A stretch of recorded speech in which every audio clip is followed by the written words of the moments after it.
ప్రేమతో ఆహ్వానించినటువంటి డాక్టర్ కిషోర్ని చేరువచ్చిన మీకు అందరికీ కూడా మన ప్రభువైన యేసుక్రీస్తు నామములో వందనాలు తెలియజేస్తున్నాను.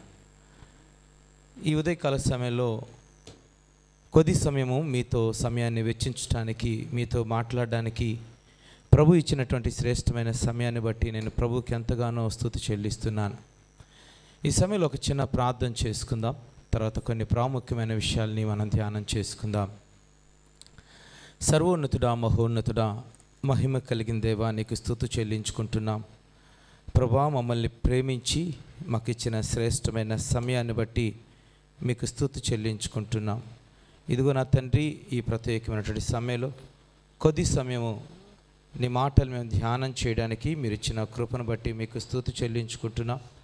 ఈ దినము మాకు దీవెనకరముగాను ఆశీర్వాదకరముగాను ఉండునట్లు సహాయం చేయమని, వింటున్న ప్రతి ఒక్కరికి దీవెనకరముగాను హెచ్చరికగాను ఉండునట్లు సహాయం చేయమని యేసుక్రీస్తు నామములో అడిగి వేడుకొనుచున్నాము తండ్రి, ఆమేన్.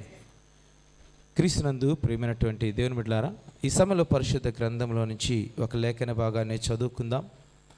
అపోస్తలుడైన పౌలు కొరింథీ సంఘానికి రాసినటువంటి రెండవ పత్రిక. అపోస్తలుడైన పౌలు కొరింథీ సంఘానికి రాసినటువంటి రెండవ పత్రిక 5వ అధ్యాయము 14 వచనాలు చదువుకుందాం. కొరింథీ సంఘానికి రాసిన రెండవ పత్రిక 5వ అధ్యాయము. క్రీస్తు ప్రేమ మమ్మను బలవంతము చేయుచున్నది, ఎలాగనగా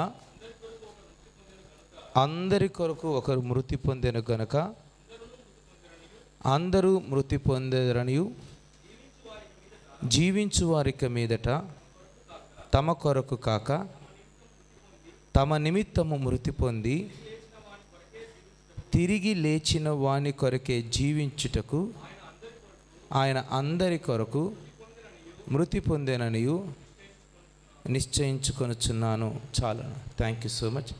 క్రీస్తునందు ప్రేమైనటువంటి దేవుని బిడ్డలారా, అపోస్తలుడైన పౌలు కొరింథీ సంఘానికి రాస్తూ అనేకమైన విషయాల్ని తెలియపరుస్తూ ఇక్కడ ఒక చాలా శ్రేష్టమైన స్టేట్మెంట్ చేశాడు. ఏమని చేశాడంటే, క్రీస్తు ప్రేమ మమ్ములను బలవంతం చేస్తుంది. క్రీస్తు ప్రేమ మమ్మల్ని బలవంతం చేస్తుంది.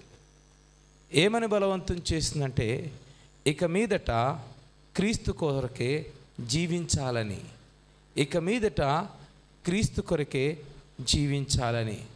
అందుకోసమే ప్రభువు కూడా మన నిమిత్తము ఆయన మరణించాడు, బలియాగమయ్యాడు.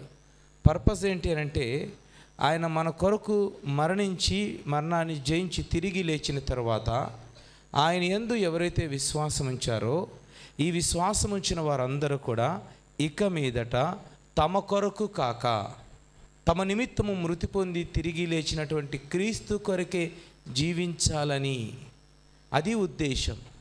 అయితే ఈ ఉద్దేశము పౌలు ఏం చేస్తుందంటే బలవంతం చేస్తుందంట. బలవంతం చేస్తుంది అంటే, పౌలు ఏమన్నా మాట్లాడినా తన మనసు ఏం చెప్తుందో తెలుసా? నువ్వు మాట్లాడేది ఏదైనా సరే క్రీస్తు కొరకే మాట్లాడు. పౌలు ఎక్కడికైనా వెళ్ళాలి అని అనుకుంటే తన మనస్సాక్షి చెప్తుంది, నువ్వు వెళ్ళాలనుకుంటే క్రీస్తు నిమిత్తమే నువ్వు వెళ్ళు. కూర్చోవాలి అంటే క్రీస్తు నిమిత్తమే కూర్చో. నిలబడాలి అంటే క్రీస్తు నిమిత్తమే నిలబడు. ఏదన్నా పని చేయాలంటే క్రీస్తు నిమిత్తమే ఆ పని చేయి. ఏం చేసినా కానీ అది క్రీస్తు కొరకే అయ్యుండాలి. ఇక మీదట నువ్వు బ్రతికితే క్రీస్తు కోసమే బ్రతకాలి, క్రీస్తు కోసమే జీవించాలి.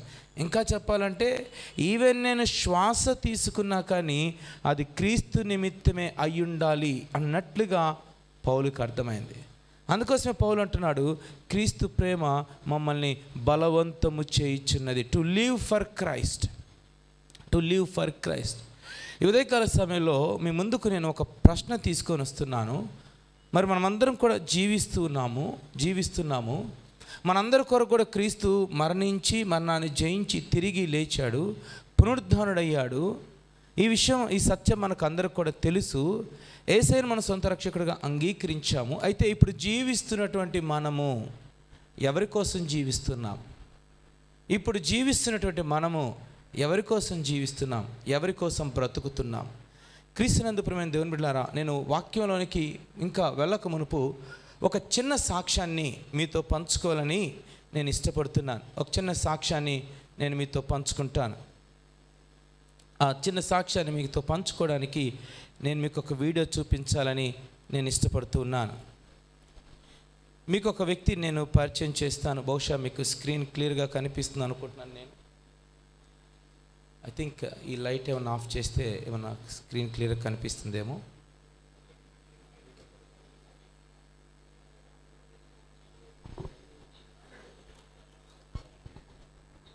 ఈ వాల్యూమ్ ఎక్కువ రాకపోయినా పర్లేదు, నేను మీకు జస్ట్ పరిచయం చేస్తాను. ఇప్పుడు అక్కడ వీడియోస్లో మీరు చూస్తున్నటువంటి వ్యక్తి ఎవరు అనంటే నేనే. ఓకేనా? మీరు చూస్తున్నటువంటి వ్యక్తి ఎవరంటే నేనే.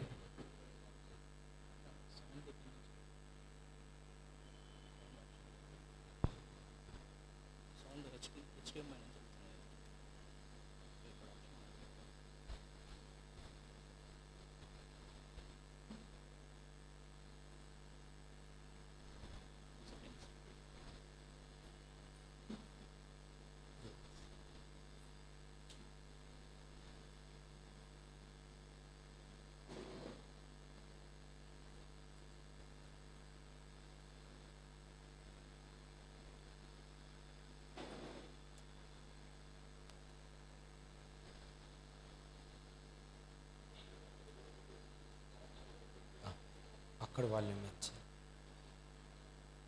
ఎప్సాన్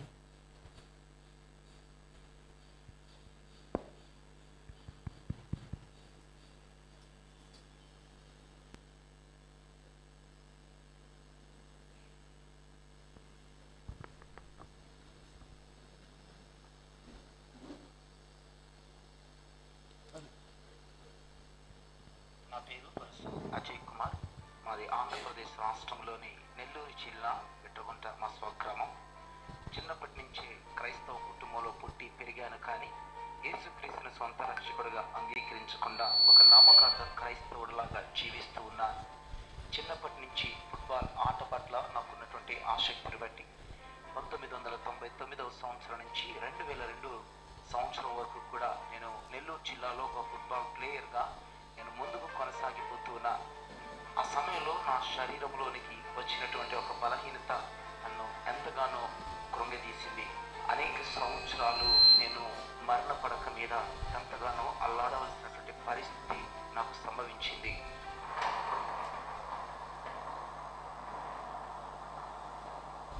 ఇప్పుడు మీరు నన్ను ఇక్కడ చూసి అక్కడ కానీ చూస్తే అసలు ఐడెంటిఫై చేయడం కూడా చాలా కష్టంగా ఉంటుంది. అది తిరుపతి ఎస్యుఎంసి మెడికల్ కాలేజ్ క్యాజువాలిటీ అది. సో అక్కడ మీరు చూస్తున్నటువంటి ఒక వ్యక్తి ఎలా ఉన్నాడంటే జస్ట్ ఒక స్కెలిటన్, ఒక అస్థి పంజరానికి బట్టలు తగిలిస్తే ఎలా ఉంటాడో అలా ఉన్నాను. ఇంకా చెప్పాలంటే నా జీవితంలో నేను ఆ విధంగా దాదాపు 9 సంవత్సరాలు ఆ విధంగానే సఫర్ అయ్యాను. ఈ 9 సంవత్సరాల్లో నేను 80% నా జీవితాన్ని హాస్పిటల్స్లోనే గడిపేశాను.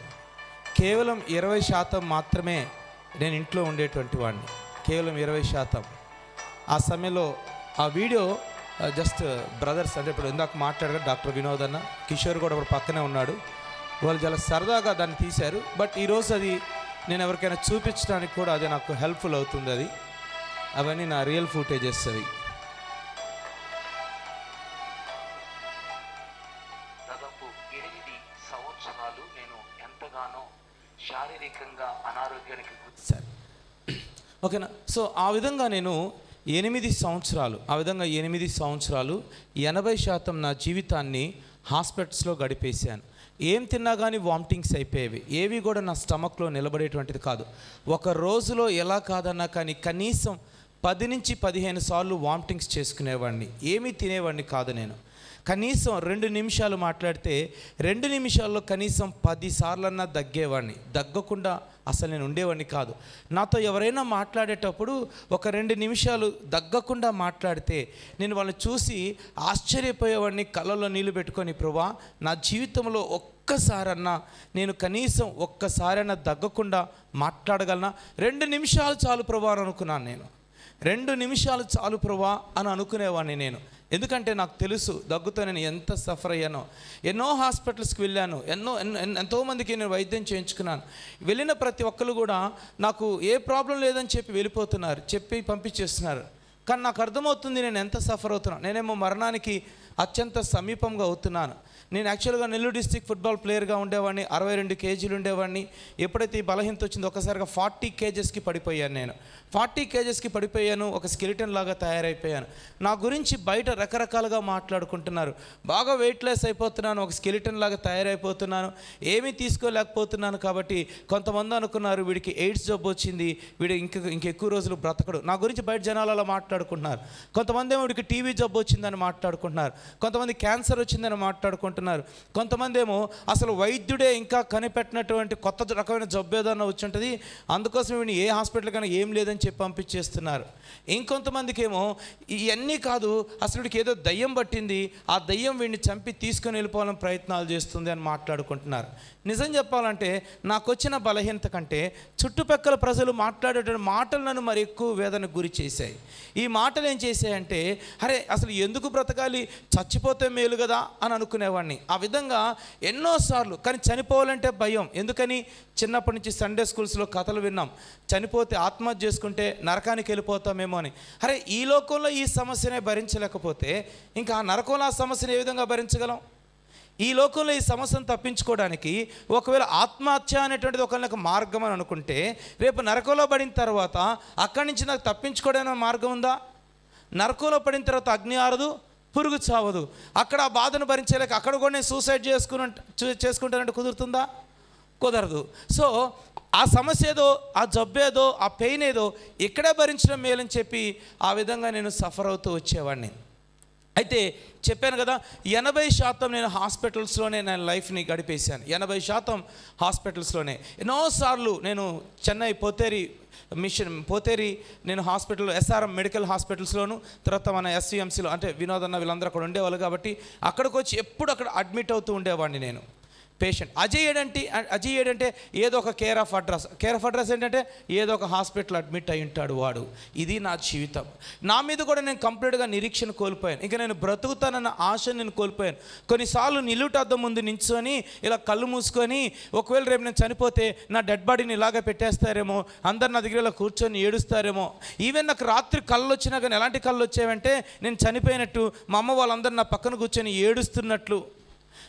సో నాకు కంప్లీట్గా నాకు నిరీక్షణ కోల్పోయాను. ఇంక ఇదే మేబీ డేస్, నేను ఒక నెలలో నేను చనిపోతాను అని చెప్పి అనుకుంటూ ఉండేవాడిని. అయితే నేను ఎక్కువ శాతం హాస్పిటల్స్లో పేషెంట్స్తో మాట్లాడుతూ ఉండేవాడిని కాబట్టి, అంటే ఎప్పుడు జనరల్ వార్డ్స్లో అడ్మిట్ అయి ఉండేవాడిని. అక్కడ పేషెంట్స్ అందరితో మాట్లాడుతున్నప్పుడు వాళ్ళ సమస్యలని చెప్తున్నప్పుడు నాకు బాధ కలిగి నేను ఏమనుకునేవాడిని అంటే, ప్రభువా నీ చిత్తమైతే నువ్వు నన్ను స్వస్థపరిస్తే పేద ప్రజల కోసం ఒక హాస్పిటల్ కడతాను ప్రభువా అని ప్రార్థన చేసేవాడిని. పేద ప్రజల కోసం ఒక హాస్పిటల్ కడతాను ప్రభువా. కానీ ఈ విషయాన్ని ఎవరితో చెప్పేవాడిని కాదు. ఆల్మోస్ట్ ఎప్పుడు విరోధాలు ఉండేవాడు, అంతతో చెప్పేవాడిని, బయట ఎవరితో చెప్పేవాడిని కాదు. చెప్తే నవ్వుతారు. ఎందుకని? వీడే రోగిస్తోడు, వీడికే దిక్కు లేదు, వీడే చదువు ఆపేశాడు. నాకున్న బలహీనతను బట్టి నేను ఇంటర్మీడియట్ ఫస్ట్ ఇయర్తోనే నేను చదువు ఆపేశాను నేను.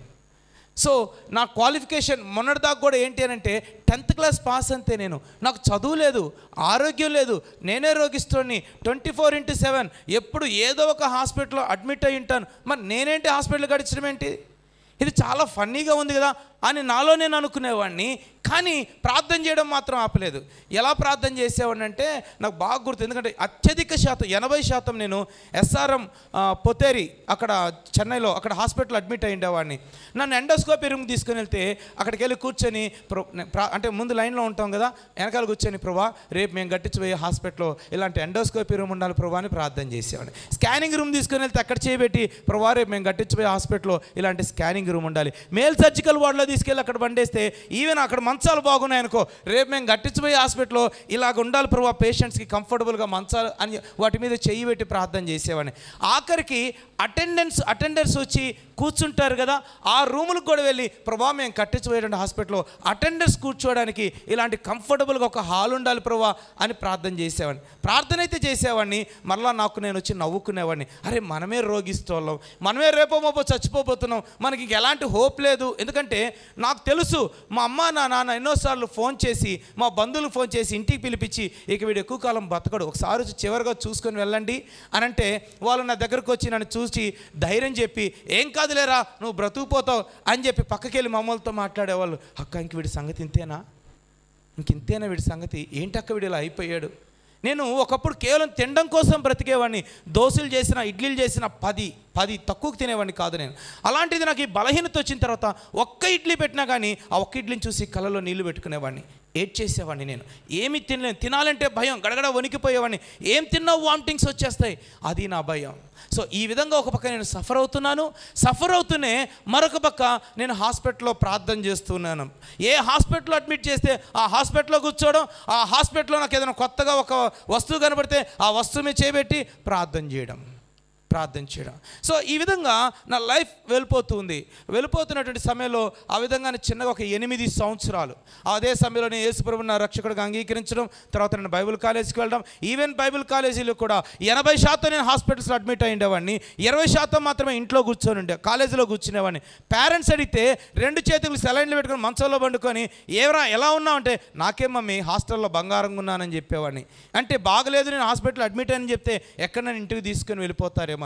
అదే టైంలో ఇందాక మాట్లాడు డాక్టర్ వినోదన్ అన్న ఎస్విఎంసీలో మెడిసిన్ చేస్తుండేవాడు. ఆయనకి 10 రూపాయలు డబ్బులు పంపించినా 100 రూపాయలు డబ్బులు పంపించినా ఆ డబ్బులన్నీ తీసుకొని అక్కడికి నా దగ్గరికి వచ్చేవాడు. నేనేమో హాస్పిటల్ అడ్మిట్ అయ్యేవాడిని, తన కోసం తీసుకొచ్చిన డబ్బులన్నీ అక్కడ నాకు ఖర్చు పెట్టేవాడు, వచ్చేసేవాడు. ఆ విధంగా తెలియకుండానే దేవుడు మా ఇద్దరి మధ్యలో ఒక బాండ్ని, ఒక రిలేషన్షిప్ని బిల్డప్ చేసుకుంటూ వచ్చాడు. నేనేమో ఒక పేషెంట్గా ఉన్నాను, ఇతనేమో ఒక డాక్టర్గా ఉన్నాడు.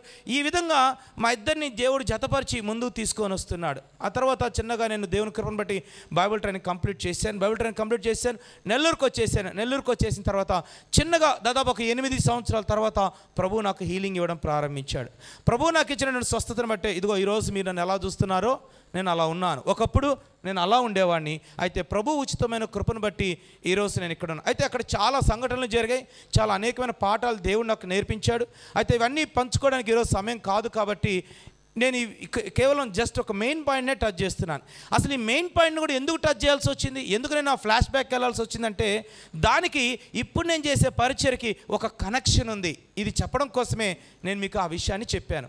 సో నెల్లూరుకి వచ్చాను, నేను మినిస్ట్రీలో బిజీ అయిపోయాను. ఒక పక్క చిల్డ్రన్స్ మినిస్ట్రీ చేస్తున్నా, యవనస్తుల మధ్యలో పరిచయం చేస్తున్నాను, 3 బైబిల్ కాలేజీలో టీచింగ్ ఫ్యాకల్టీగా వర్క్ చేస్తున్నాను. ఆ తర్వాత నేను చర్చెస్లో వర్క్ చేస్తున్నాను, పాస్టర్గా వర్క్ చేస్తున్నాను, టీవీలో ప్రసంగిస్తున్నాను, పుస్తకాలు రాస్తున్నాను, మ్యాగజైన్స్ రాస్తున్నాను. ఈ విధంగా నెలలో ఫుల్ బిజీ అయిపోయాను. తర్వాత ఒకసారి సేవకుడు నన్ను కలిసి అడిగాడు, తమ్ముడు ఏం చేస్తున్నావు? అప్పుడు ఇవన్నీ లిస్ట్ అంతా చెప్పాను. అప్పుడు దాకా ఈ లిస్ట్ అంతా చెప్తే వాళ్ళందరూ ఆశ్చర్యపోయి, తమ్ముడు అసలు నువ్వు చచ్చిపోతావు అనుకున్నారా, అలాంటిది ఇంత యవ్వనంలో దేవుడిని ఇంత బలంగా పరిచయంలో వాడుకున్నాడంటే మాకు చాలా హ్యాపీగా ఉందని చెప్పి అప్రిషియేట్ చేస్తుండేవాళ్ళు. సో అలా అప్రిషియేట్ చేయడం బట్టి నాలో కూడా కొంచెం తెలియకుండా ఒక ప్రౌడ్నెస్ అనేది వచ్చేసి ఉండేది. సో ఈ సీనియర్ సేవకుడు అడిగినప్పుడు కూడా ఈ లిస్ట్ అంతా చెప్పాను, అంకుల్ ఇది చేస్తున్నా. ఆయన అప్రిషియేట్ చేయడానికి బదులుగా ఆయన ఏమన్నాడు తెలుసా, తమ్ముడు చిన్నపిల్ల పరిచయం ఎందుకు చేస్తున్నావు అన్నాడు. అంకుల్ చిన్నపిల్ల పరిచయం అంటే నాకు చాలా ఇష్టం అని చెప్పన్నాను. యవనస్తుల మధ్యలో పరిచయం ఎందుకు చేస్తున్నావు అన్నాడు. నేను యవనస్తులుగా ఉన్నప్పుడు రక్షించబడ్డాను కాబట్టి యవనస్తుల పట్ల నాకు భారం ఉంది అని అన్నాను. బైబిల్ కాలేజీలో టీచింగ్ ఎందుకు చేస్తున్నావు అన్నాడు. నాకు టీచింగ్ అంటే ప్రాణం అని అన్నాను. చర్చ్ మినిస్ట్రీ ఎందుకు చేస్తున్నావు అన్నాడు. అక్కడ నీడ్ ఉంది అని అన్నాను. ఇవన్నీ చెప్పిన తర్వాత అన్నాడు, చూసావు తమ్ముడు అన్నీ కూడా నాకు నచ్చింది కాబట్టి, అక్కడ అవసరం ఉంది కాబట్టి, నాకు ఇష్టం కాబట్టి అని అన్నావే కానీ ఎక్కడ కూడా నా జీవితంలో ఇది దేవుని చిత్తం అని నువ్వు చెప్పలేదు అని అన్నాడు. ఆ మాటకి నేను షాక్ అయ్యాను. ఇదేంటిది, ఈయన ఇంత సింపుల్గానే వేసాడు అనుకున్నాను. తర్వాత ఆయన రెండో స్టేట్మెంట్ చేశాడు, తమ్ముడు దేవుని పని చేయడం వేరు, దేవుని చిత్తం చేయడం వేరు అని అన్నాడు. దేవుని పని చేయడం వేరు, దేవుని చిత్తం చేయడం వేరు. మీకు వచ్చింది తెలుసా, చాలామంది దేవుని పని చేస్తూ దేవుని మందిరంలో పని చేయడం తప్పని నేను అనడం లేదు, ఆయన కూడా అలా అనలేదు నాతో. దేవుని పని చేయడం వేరు, దేవుని చిత్తం చేయడం వేరు. చాలామంది దేవుని పని చేస్తూ తమ్మును తాము సాటిస్ఫై చేసేసుకుంటుంటారు. ఎస్ నేను ఏదో ఒకటి చేసేస్తున్నానులే దేవుని కోసం అని. కానీ దేవునికి నీ మీద స్పెసిఫిక్గా ఒక పర్పస్ ఉంది, ఒక ఉద్దేశం ఉంది. ఆ ఉద్దేశాన్ని బట్టి దేవుడు నిన్ను రక్షించుకుంటే ఆ ఉద్దేశాన్ని పక్కన పెట్టేసి నువ్వు దేవుని పని చేసుకున్నావు. ఎందుకోసమో తెలుసా? ఎందుకంటే నువ్వు ఒక కంఫర్ట్ జోన్ని పెట్టుకున్నావు. దేవుని చిత్తం చేయాలంటే ఆ కంఫర్ట్ జోన్ని వదిలిపెట్టి నువ్వు బయటకు వెళ్ళాలి. ఆ కంఫర్ట్ జోన్ని వదిలిపెట్టుకుని బయటకు వెళ్ళాలి. అందుకోసం నువ్వేం చేస్తున్నావు? నీకైనా ఒక కంఫర్ట్ జోన్ గీసుకొని ఆ గిరిలోనే కూర్చొని మొత్తానికి దేవుణ్ణి కూడా సాటిస్ఫై చేద్దాం అనుకుంటూ ఏదో ఒకటి దేవుని పని చేసేస్తున్నావు తమ్ముడు అని అన్నాడు. షాక్ అయ్యా నేను. దీంట్లోనైనా ఈయన ఇన్ని పెద్ద పెద్ద స్టేట్మెంట్లు చేసేసాడు అనుకున్నాను నేను. నాకేం చేయాలో అర్థం కాలేదు. అప్పటికే నేను వెల్ ఎస్టాబ్లిష్డ్గా ఉన్నాను. చిల్డ్రన్స్ మినిస్ట్రీ, యూత్ మినిస్ట్రీ, బయటకు స్పీకర్లకు వెళ్ళడం, టీవీలో ప్రసంగాలు చేయడం, పుస్తకాలు రాయడం, వెల్ ఎస్టాబ్లిష్. నేను బాగా సెటిల్ అయిపోయినాను. నాకు నెల్లూరు టౌన్లో ఒక సొంత సంఘం ఉంది, ఇండిపెండెంట్గా నేను పాస్టర్ని. సో బయట గ్రామంలో ఒక చర్చ్ ఉంది, దానికి నేనే పాస్టర్ని. సో ఇప్పుడు ఈయన అంటున్నాడు, తమ్ముడు నువ్వు you are doing God's work, that is good, but try to know the God's will అని అన్నాడు. ఆ రోజు వచ్చాను, కూర్చున్నాను, ఇంట్లో కూర్చొని ప్రార్థన చేయడం ప్రారంభించాను. ప్రభా, ఒకవేళ ఇదే నీ చిత్తం అయితే ఈరోజు నాకు ఏదైతే నేను సెటిల్ అయిపోయాను అనుకుంటున్నానో, ఏదైతే నేను కంఫర్టబుల్గా ఉన్నానో, ప్రశాంతంగా ఉన్నాను అనుకుంటున్నానో, నాకు 2 సంఘాలు ఉన్నాయి అనుకుంటున్నానో, ఒకవేళ నువ్వు చెప్పు ఇప్పుడు నన్ను ఏం చేయమంటావో, I'm ready to leave everything. ఈ మొత్తాన్ని వదిలిపెట్టేసి నేను వెళ్ళిపోవడానికి సిద్ధంగా ఉన్నాను ప్రభు అని ప్రార్థన చేయడం ప్రారంభించాను. ఒకరోజు బైబిల్ కాలేజీలో టీచ్ చేస్తూ ఉన్నాను. అపోస్తలుల కార్యాలు, అపోస్తలుడైన పౌలు చేసిన 3 మిషనరీ జర్నీస్ మీద నేను టీచ్ చేస్తూ ఉన్నాను. టీచ్ చేస్తున్న సమయంలో మా యవనస్తులతో, నా స్టూడెంట్స్తో మాట్లాడుతున్నాను నేను. అందరూ కూడా సువార్త ఉన్న దగ్గరే సువార్త ప్రకటిస్తున్నారు, సువార్త చేరిన వారి దగ్గరికే మరలా సువార్తను చేరవేస్తున్నారు. అంటే బ్లెస్సింగ్ యూత్ మిషన్ సంబంధించిన ఐ థింక్ ఆర్ స్టాన్లీ గారు అని అంటారు, we are serving to the served, we are reaching to the reach, we are preaching to the preached అని అంటాడు. మనం ఎంతకాలం కూడా సువార్త ప్రకటించబడిన వారికే ప్రకటిస్తూ మనం సాటిస్ఫై అయిపోతున్నాం. మంచిదే, తప్పని కాదు, కానీ ఇంకా సువార్తను వినటువంటి వాళ్ళు అనేక మంది ఉంటుండగా మనం నువ్వేం చేస్తున్నావు, నువ్వు ఎక్కడికి వెళ్తున్నావు? సో ఇదే ఛాలెంజ్ నేను మా స్టూడెంట్స్కి ఇస్తున్నాను. వెళ్ళండి, సువార్త అందని ప్రాంతాలకు వెళ్ళండి, సువార్త విన్నటువంటి వాళ్ళకి సువార్తను ప్రకటించండి. ఉత్తర భారతదేశంలో చాలా కొరత ఉంది, ఎవరు వెళ్తారని ప్రశ్నిస్తున్నా. ఇలా ప్రశ్నిస్తున్న సమయంలో వెంటనే దేవుడు నన్ను ప్రశ్నించాడు. ఇతరులకు చెప్తున్నావు వెళ్ళమని, చాలా బాగుంది, వెరీ గుడ్, మరి నువ్వు వెళ్ళవా? ఆ మాట దేవుడు నాతో మాట్లాడిన వెంటనే నాకు భయం వేసింది. వెంటనే డెసిషన్ తీసుకున్నాను, yes lord, I'm ready to go, నేను వెళ్ళిపోతాను. అయితే ఇప్పుడు ఎక్కడికి వెళ్ళమంటావు? సో దేవుడు మొట్టమొదటిగా నన్ను అస్సాంకి తీసుకెళ్ళలేదు, కానీ ఒరిస్సాకు తీసుకొని వెళ్ళాడు, భోపాల్కి తీసుకెళ్ళాడు, మధ్యప్రదేశ్కి వెళ్ళాను, ఢిల్లీకి వెళ్ళాను, ఆ తర్వాత హిమాలయ మౌంటైన్స్కి వెళ్ళాను. హిమాలయ మౌంటైన్స్కి వెళ్ళిన తర్వాత అక్కడ జరిగిన ఒక చిన్న సంఘటన జ్ఞాపకం చేస్తాను. హిమాలయ మౌంటైన్స్కి నేను వెళ్ళిన తర్వాత దాదాపు సముద్రం మట్టం నుంచి 8,000 అడుగుల ఎత్తులో 7,000 అప్పర్ దోంగ్ అనేటువంటి ప్రాంతం ఉంటుంది. సో ఆ ప్రాంతంలో ఒక మిషనరీ నేను విజిట్ చేయడానికి వెళ్ళాను. అక్కడ మేము పరిచయం చేస్తూ ఉన్నాం. పరిచయం చేస్తున్న సమయంలో నాతో ఉన్నటువంటి మిషనరీ, అన్న ఒకసారి మనం అప్పర్ దొంగ అనే ప్రాంతానికి వస్తావా అని అడిగాడు. Okay, yes, I'm ready to come అని అన్నాను. సో అప్పర్ దొంగ అనేటువంటి దాదాపు సముద్ర మట్టం నుంచి 8,500 అడుగుల ఎత్తులోనికి మేము వెళ్ళడం జరిగింది. అంతా కూడా అవి జిగ్జాగ్ ఇలా ఉంటాయి కదా, హిల్ ఏరియాస్ అంతా కూడా. బట్ హిమాలయ మౌంటైన్స్లో మేము ప్రాంతానికి అలా ఉండవు, ఇలా ఉంటుంది. కేవలం ఒక స్కూటీ వెళ్తే ఎంత ఉంటుందో అంతే. ఆ స్కూటీలోంచి కొంచెం స్కిడ్ అయింది, కింద పడ్డామా, ఇంకా అంతే మా పరిస్థితి. సో అక్కడికి వెళ్ళిన తర్వాత తనానికి ఒక మిషనరీ పరిచయం చేస్తానని నా పక్కన ఉన్నటువంటి ఆయన ఓకే అని చెప్పి మేము అక్కడికి వెళ్ళాము. వెళ్ళిన తర్వాత అతని పక్కన ఇంకొక అమ్మాయి ఉంది కదా, 3వ అమ్మాయి. ఆ 3వ అమ్మాయి మా ఎదురుగా వస్తుంది, మేబీ 18-19 ఇయర్స్ ఉంటాయి. సో అన్న అమ్మాయిని చూసావా అన్నాడు. ఎవరు అమ్మాయి అన్నాను. బహుశా నేనేమనుకున్నా అంటే ఆ మిషనరీ గారు కూతురేమో అనుకున్నాను నేను. ఆయన అన్నాడు, లేదన్న అమ్మాయి ఇక్కడ మిషనరీ అన్నాడు. అమ్మాయి ఇక్కడ మిషనరీ అన్నాను. షాక్ అయ్యా నేను. ఎందుకని అక్కడికి వెళ్ళడానికి నేనే చాలా కష్టపడ్డాను. మరి అలాంటిది ఈ అమ్మాయి అంత ఎత్తుకు ఎలా వెళ్ళింది? పాప, అమ్మాయి నీ పేరేం పేరు అన్న? నా పేరు మీనా గురుంగ్. నేను గురుంగ్ అనేటువంటి ట్రైబ్కి సంబంధించిన అమ్మాయి, నేను నేపాలీ. నువ్వు ఎక్కడి నుంచి వచ్చావు అనే దూరంగా పర్వతం కనిపిస్తుందా? కనిపిస్తుంది. దాని వెనకాల ఇంకో పర్వతం కనిపిస్తుందా? కనిపిస్తుంది. దాని వెనకాల ఇంకో పర్వతం కనిపిస్తుందా? కనిపిస్తుంది. అక్కడి నుంచి వచ్చానన్నా నేను. ఇంత దూరం నుంచి వచ్చావా? ఆడపిల్లవి, అసలు ఇక్కడ ఎలక్ట్రిసిటీ కూడా లేదు. నేను వెన్నెల సెల్యూట్ చేసి, మీనా ఈ సెల్యూట్ నీకు కాదు, మీ తల్లిదండ్రులకి. ఎందుకోసమో తెలుసా? ఇదే మా ప్రాంతంలో ఆడపిల్ల కానీ సేవకి వెళ్తానంటే, నీకెందుకు, నోరు మూసుకొని ఇంట్లో కూర్చో అని అంటారు. ఒకవేళ వాళ్ళు వెళ్తామని బలవంతం చేసినా కానీ పెళ్లి చేసేంత వరకు ఉండమ్మా, పెళ్ళి అయిన తర్వాత మీ ఇష్టం, మీ ఆయనతో పాటు నువ్వు ఎక్కడికైనా వెళ్ళి, మాకు సంబంధం లేదని అంటారు. ఒకవేళ అబ్బాయిలే పరిచయకి వెళ్తుంటే, అరే నిన్ను కష్టపడి మేము ఇంత చదివించింది, నువ్వు ఎక్కడికో సేవకి వెళ్ళడానికా అని అంటారు. కావాలంటే నువ్వు బాగా డబ్బులు సంపాదించి డబ్బులు ఇవ్వు, కానీ నువ్వు మాత్రం ఇక్కడే ఉండానంటారు. మరి అలాంటి మీ తల్లిదండ్రులు ఎలా పంపించారమ్మా? అసలు ఏ కమిట్మెంట్తో పంపించారు? ఇంకొక విషయం తెలుసా, ఆ అమ్మాయి ఎక్కడైతే పరిచయం చేస్తుందో అప్పర్ దొంగ అనేటువంటి ప్రాంతం, ఆ ప్రాంతం దేనికి ఫేమస్ తెలుసా? నల్లమాంత్రికులకు ఫేమస్. ఆ ప్రాంతంలో నల్లమాంత్రికులు ఉంటారు. ఆ చుట్టూరు హిమాలయ పర్వత శ్రేణుల్లో ఎవరికి ఏ సమస్య వచ్చినా, ఏ కష్టం వచ్చినా కానీ ఎక్కడికి వస్తారంటే ఇదిగో ఆ ప్రాంతానికి వచ్చి నల్లమాంత్రికులు చేసుకొని వెళ్ళిపోతూ ఉంటారు. ఈ అమ్మాయి అక్కడికి వెళ్ళింది. అసలు ఈ అమ్మాయికి ఎంత ధైర్యం చూడండి. సో అప్పుడు నేను అడిగాను, మీనా అవన్నీ పరిచయం ఎలా జరుగుతుంది? అన్నయ్య నేను 1 year నుంచి ఇక్కడే పరిచయం చేస్తున్నాను అని చెప్పి నన్ను ఒక గుడిసింటికి తీసుకెళ్ళింది. ఆ గుడిసిల్లు ఎంత ఉంటుందంటే 4 అడుగుల ఎత్తులో ఉంటుంది. ఓకేనా? దాన్ని ఎలా రొటేట్ చేయాలి నాకు కూడా తెలియదు. ఈ ల్యాప్టాప్ కొత్తగా తీసుకున్నాను. ఓకే.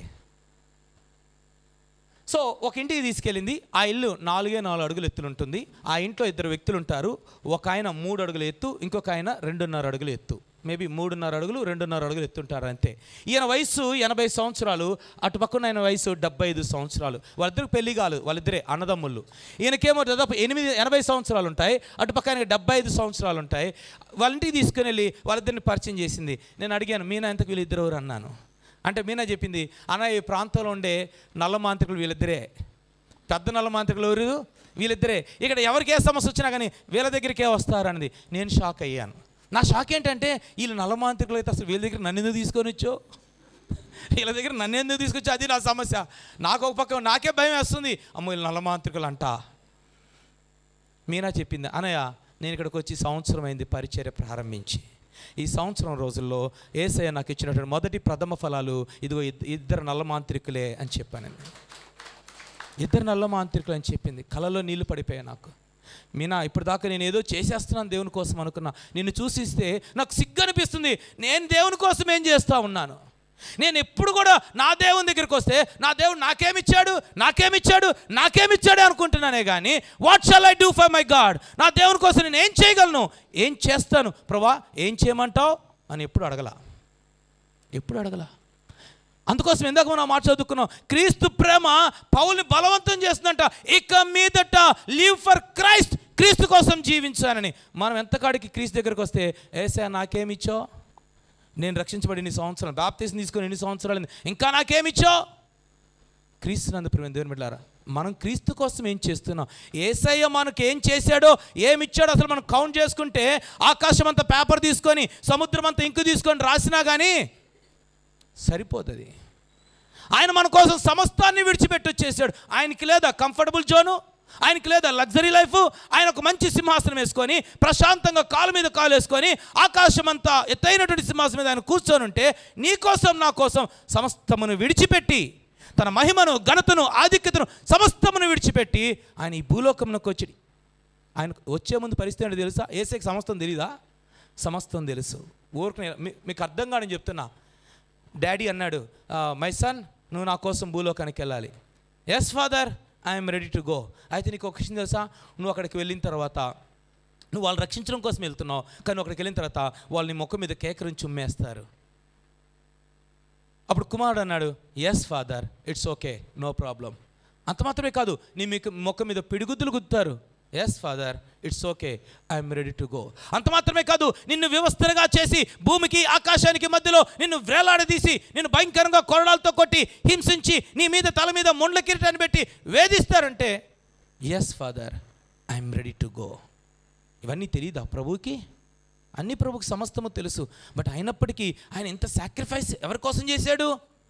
నీ కోసం, నా కోసం. ఆయన ఇంత చేసిన తర్వాత కూడా మరలా మనం ఏమన్నా తెలుసా? ఏం చేశాడు దేవుడు మాకు? ఏమిచ్చాడు మాకు? క్రీస్తునందు ప్రియమైన దేవుని బిడ్డలారా జ్ఞాపకం చేసుకోండి. మీనా గురించి చూసిన తర్వాత నాకు సిగ్గు అనిపించింది. ఒక అమ్మాయి 18 సంవత్సరాల అమ్మాయి, ఇంకా వివాహం కాకుండానే అసలు కరెంటు కూడా లేనటువంటి ప్రాంతాలకు వెళ్ళి, అంత ఉన్నతమైన ప్రాంతాలకు వెళ్ళి అమ్మాయి ఎలా పరిచయం చేస్తుంది? నేను చెప్పాను ఆ రోజు మీనా గురుంగ్, నేను ఎక్కడికి వెళ్ళినా వీలైతే నిన్ను గురించి నేను షేర్ చేసుకుంటాను, అది ఎంతోమందికి ఉపయోగపడుతుంది, బలపడుతుంది. సో అప్పుడు నేను తీర్మానం చేసుకున్నాను. సో ఆల్రెడీ దేవుడు నాతో మాట్లాడుతున్నాడు, మిషనరీ పరిచయం కోసం కొన్ని అనుభవాలు చూపిస్తున్నాడు. నేను డెసిషన్ తీసుకున్నాను, yes I'm ready to go. ప్రభా, నీ కోసం నేను దేన్నైనా వదులుకొని వెళ్ళడానికి నేను సిద్ధంగా ఉన్నాను. వచ్చాను, చర్చ్ మినిస్ట్రీని వేరే వాళ్ళకి హ్యాండ్ ఓవర్ చేశాను, బైబిల్ టీచింగ్ని వేరే వాళ్ళకి హ్యాండ్ ఓవర్ చేశాను, యూత్ మినిస్ట్రీని వేరే వాళ్ళకి హ్యాండ్ ఓవర్ చేసి, చిల్డ్రన్స్ అన్ని హ్యాండ్ ఓవర్ చేసి ఎంప్టీ హ్యాండ్స్గా నిలబడ్డాను. ప్రభా, ఇప్పుడు నేను ఎంప్టీ హ్యాండ్స్తో ఉన్నాను, ఇప్పుడు చెప్పండి ఎక్కడికి వెళ్ళాలి. సో అప్పుడు దేవుడు నన్ను అస్సాం రాష్ట్రం ఉన్నటువంటి మిస్సింగ్ అనేటువంటి తెగ ప్రజల దగ్గరికి నడిపించడం జరిగింది. జస్ట్ ఆ మిస్సింగ్ అనే తెగ ప్రజలు ఎలా ఉంటారో మీకు చూపిస్తాను నేను. ఆల్రెడీ వెనకాల మీకు ఇల్లు కనిపిస్తుంది కదా, సో అది మిస్సింగ్ ట్రైబల్స్ హౌసెస్ అనమాట. ఈ మిస్సింగ్ ట్రైబల్స్ చైనా అవతల మంగోలియా అనేటువంటి దేశం నుంచి భారతదేశానికి 17వ శతాబ్దంలో వలస వచ్చేసారు. వలస వచ్చి ఇక్కడే నివసిస్తున్నారు. ఈరోజు కూడా 5 feet పైన 5 అడుగుల పైన బ్యాంబూస్తో ఇల్లులు కట్టుకొని వాటిల్లో నివసిస్తుంటారు. వీళ్ళు సూర్యుడిని, చంద్రుడిని, ప్రకృతిని ఆరాధన చేస్తూ ఉంటారు. మన ఇంట్లో ఎవరైనా చచ్చిపోయారు అనుకోండి, మనం ఏం చేస్తాం, వాళ్ళని తీసుకొని వెళ్ళి ఎక్కడైనా బరేల్ గ్రౌండ్లో భూస్థాపితం చేస్తాం. వాళ్ళ ఇంట్లో ఎవరైనా చచ్చిపోయారు అనుకోండి, ఇది దారబందరం అనుకోండి, ఆ ముందే ఇంటి ముందే పూడ్చిపెట్టేస్తారు. నాకు స్టార్టింగ్లో అర్థమయ్యేది కాదు, ఇంట్లో ఉదయం దాకా తిరిగిన వ్యక్తి చచ్చిపోతే ఇంటి ముందు పూడ్చిపెట్టి మళ్ళీ రాత్రికి లెట్ నిద్రపోతున్నారా నాయన అనుకునేవాడిని నేను. మనకైతే భయం కదా, మనకైతే భయం. అసలు వీళ్ళకి ఎంత ధైర్యం, చనిపోయిన వ్యక్తిని తీసుకుని వెళ్ళి ఇంటి ముందే పూడ్చిపెట్టి ఎలా రాత్రులు నిద్రపోతున్నారు అనుకునేవాడిని. కానీ ఎందుకని ఆలోచన చేసిన తర్వాత నాకు అర్థమైన విషయం ఏంటంటే, వాళ్ళు చనిపోయినటువంటి వారి యొక్క పూర్వీకుల ఆత్మల్ని ఆరాధన చేస్తారు. వాళ్ళు ప్రతిరోజు రాత్రి ఆ సమాధి ముందు చుట్టూరు క్యాండిల్స్ వెలిగించి తెల్లగొడలు కట్టి వాళ్ళందరూ కూడా దండం పెట్టుకొని ఇంటికి వెళ్తారు. అంటే ఆ రోజు రాత్రి మొదలుకొని మిగిలిన రోజులన్నీ కూడా ఈ చనిపోయినటువంటి వారి ఆత్మలు వాళ్ళ ఇంటి చుట్టూరే ఉండి వాళ్ళని కాపాడుతాయి అనేటువంటిది వాళ్ళకి నమ్మకం. మనకు ఎలాంటి ఆలోచన ఉంటుంది తెలుసా, సాయంత్రం అయితే భర్త, భార్య అందరం కూడా కలిసి కూర్చొని కుటుంబ ఆరాధన చేసుకొని ఒక మొదట తిని ఎంత బాగుంటుంది. చాలా కుటుంబాలు ఇలాంటి అవకాశం ఉండదు, కానీ ఇలా ఉంటే బాగుంటుందని అందరికీ ఆశ ఉంటుంది. మిస్సింగ్ ట్రావెల్స్ ఆశ ఏంటి తెలుసా, సాయంత్రం అయితే భార్య, భర్త, బిడ్డలు అందరం కలిసి కూర్చొని మందు అయితే ఎంత బాగుంటుంది. ఇది కూడా వాళ్ళ ట్రెడిషనల్ ఒక భాగమే, ఇది కూడా వాళ్ళకి సాంప్రదాయంలో ఒక భాగమే. వాళ్ళకు మందు తాగడం అంటే ఇష్టం. భార్య, భర్త, బిడ్డలు అందరూ కూడా కలిసి కూర్చొని మందు తాగుతారు, పందుల్ని చంపుకుంటారు, ఆ పందుల్ని కాల్చుకొని తింటారు. వాళ్ళ ఇంటికి ఎవరు వచ్చినా కానీ దాన్ని వండి పెట్టడమే వాళ్ళ సాంప్రదాయం. యాక్చువల్ కొన్ని వీడియోస్ ఉన్నాయి, నేను చూపిస్తానన్నాను, కానీ మా సహోదరులు వద్దులే వాళ్ళు భయపడతారన్నారు, అందుకే వాటిని నేను డిలీట్ చేశాను, చూపించకూడదని. అంటే వాళ్ళు తినే ఆహారం గురించి కానీ చెప్పాల్సి వస్తే అంత భయంకరంగా ఉంటుంది. చేప కడుపులో వ్యర్థం తీసి మన వాళ్ళు పడేస్తారు. మా ఇంట్లో తెలిసి మా అమ్మ కానీ మా ఆవిడ కానీ అయితే 1కి 4 సార్లు శుభ్రం చేస్తారు, నీసు వాసన వస్తుందని. అసలు మా అమ్మ అయితే చేపల కూర వేరే వాళ్ళు చేసేది అందు, వాళ్ళు సక్రంగా శుభ్రం చేయరని. అంతగా మన వాళ్ళు శుభ్రం చేస్తారు. వాళ్ళు చేపని షాప్ నుంచి తీసుకొని వచ్చి దాంట్లో కడుపులో పేగులు తీసి, ఆ కడుపులో పేగులతో చక్కగా పచ్చడి చేసి, ఈ కడుపులో చేప కడుపు సైడ్ బ్లాక్గా ఉంటుందిగా దాన్ని కూడా తీరు, అసలు అదే టేస్ట్ అని అంటారు. ఆ కళ్ళు కూడా తీరు, అదే టేస్ట్ అని అంటారు. దాన్ని అట్లాగే బాండిల్లో కూర చేస్తారు. చికెన్ షాప్లో చికెన్ తీసుకొని వస్తారు, కనీసం ఒక్కసారి కూడా వాటర్తో కడగరు. దాన్ని తీసుకొచ్చి నేరుగా బాండిల్లో వేసేస్తారు. దాంట్లో మసాలాలు ఉండవు, టమాటాలు ఉండవు, చింతపండు ఉండవు, ఏమీ ఉండదు. పసుపు వేస్తారు, బంగాళదుంప వేస్తారు, లేకపోతే ఏదైనా ఆకేస్తారు, అంతే, అయిపోయింది. సో అది వాళ్ళ పరిస్థితి. ఈ విధంగా మిస్సింగ్ ట్రావెల్స్ అండ్ ప్రజలు నివసిస్తుంటారు. నేను జస్ట్ వాళ్ళ ట్రెడిషన్స్ ఎలా ఉంటాయి అనే దాన్ని ఒక చిన్న వీడియో చూపిస్తాను మీకు, వాళ్ళ ట్రెడిషన్కి సంబంధించి. ఓకే,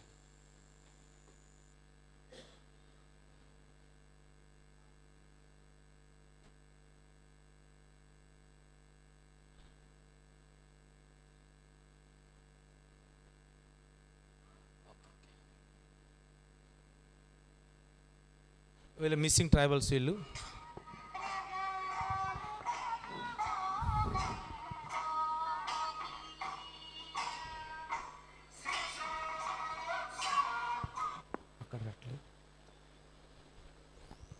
ఓకే, మిస్సింగ్ ట్రైబల్స్ యొక్క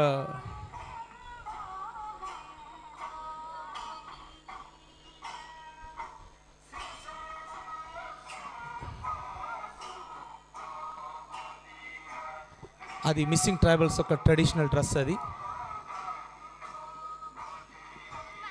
ఆ విధంగా స్త్రీలు, పురుషులు, పిల్లలు అందరు కూడా కలిసి ఆ విధంగా నాట్యం చేస్తారు. సారీ,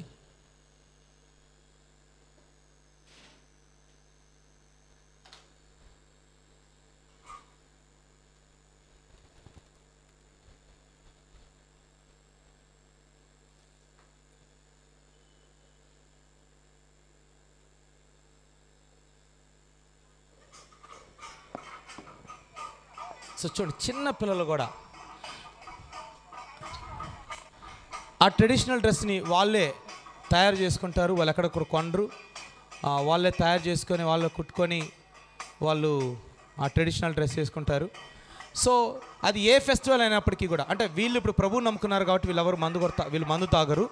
కానీ జనరల్గా చెప్తున్నాను, మిస్సింగ్ ట్రావెల్స్ అందరూ కూడా ఆ విధంగా ఫుల్గా మందు తాగేసి భార్య, భర్త, బిడ్డలు అందరూ కూడా కలిసి చుట్టూరు తిరుగుతూ వాళ్ళు పాటలు పాడుతూ నాట్యం చేస్తూ ఉంటారు. సో అది వాళ్ళ ట్రెడిషన్లో ఒక భాగం. ఓకేనా, వాళ్ళ ట్రెడిషన్లో అది ఒక భాగం.